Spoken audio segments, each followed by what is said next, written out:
Namaste to all students. Kushbu Bhatia. Myself, JVN Dr. Kushbu Verma, Faculty of Agriculture and Veterinary Science. Today, we will discuss about the functions of nucleus or work of nucleus. Nucleus is a central region of the cell. As we know, it's double membranous structure. It has genetic material, which is the main specific, highly prominent characteristic of nucleus.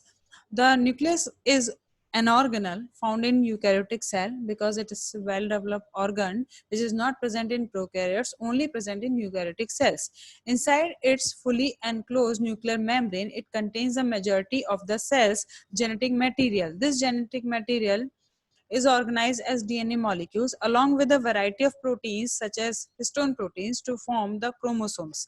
The nucleus is made up of double membranous nuclear envelope that keeps the entire organelle encased, isolating its content from the rest of the cell and rest of the cytoplasm. The nucleoskeleton which supports the cell as a whole.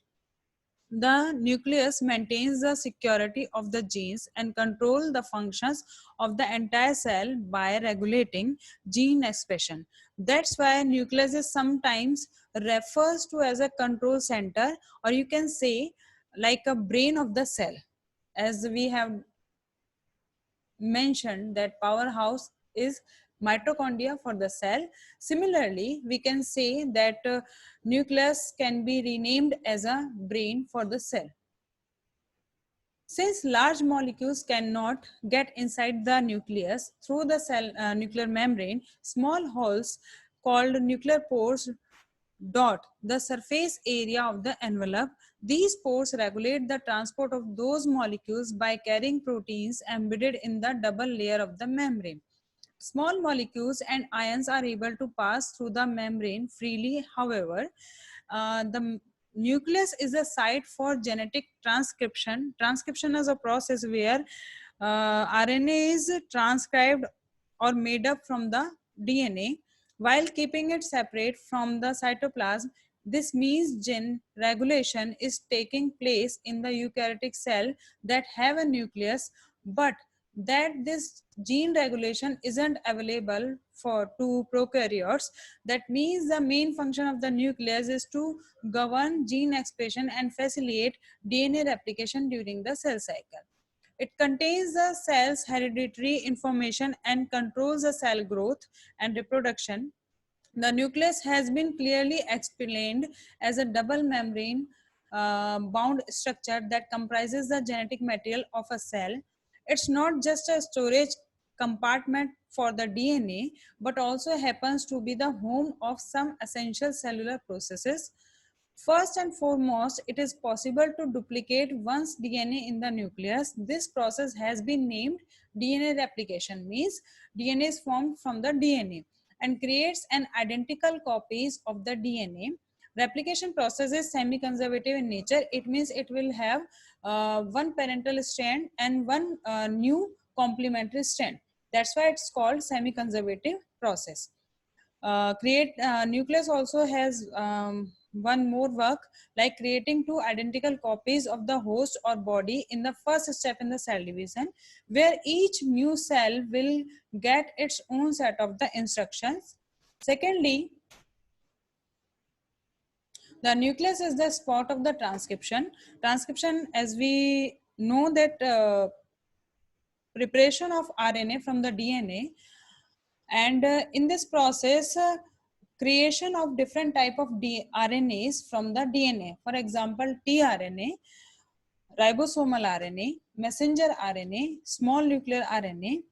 Transcription would be a lot like making copies of the individual pages of human body's instructions that can then be passed out and read by the rest of the cell.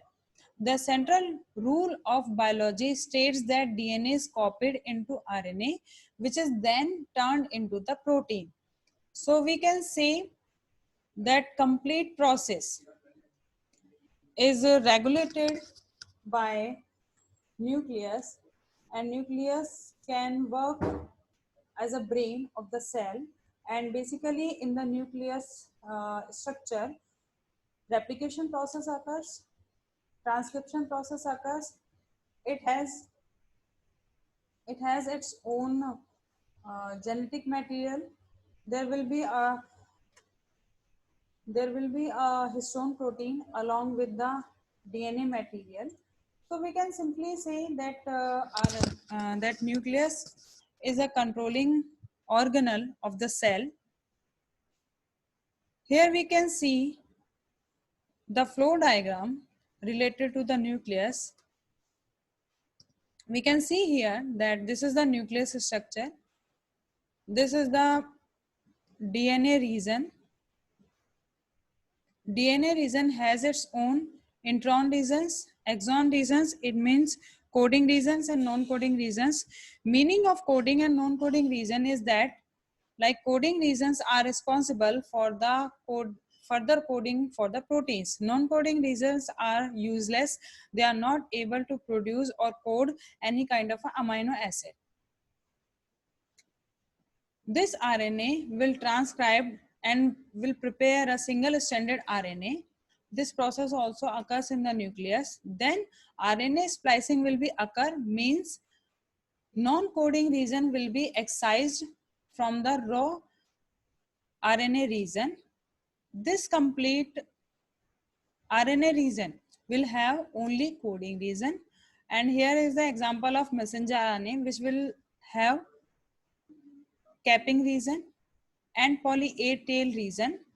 This capping and poly A tail region protect this messenger RNA from the outer side of the nucleus, means cytoplasm, because this messenger RNA will transport into the cytoplasm to prepare proteins, because protein synthesis will not be occur in the nucleus, it will only occur in the cytoplasm.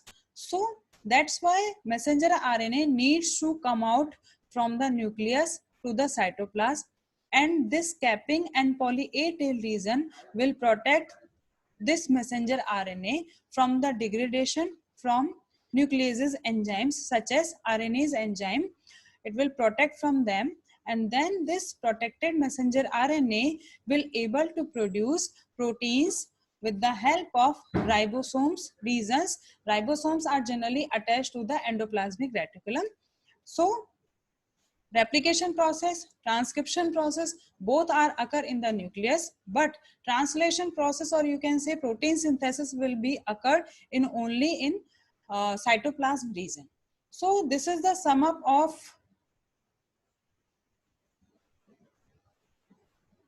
of this session, and this session is powered by digital version 2.0 Jyoti Vidyapeeth Women's University. Hope you are satisfied with my digital session. If you have any query, please mention in the comment box. I will resolve it. Thank you.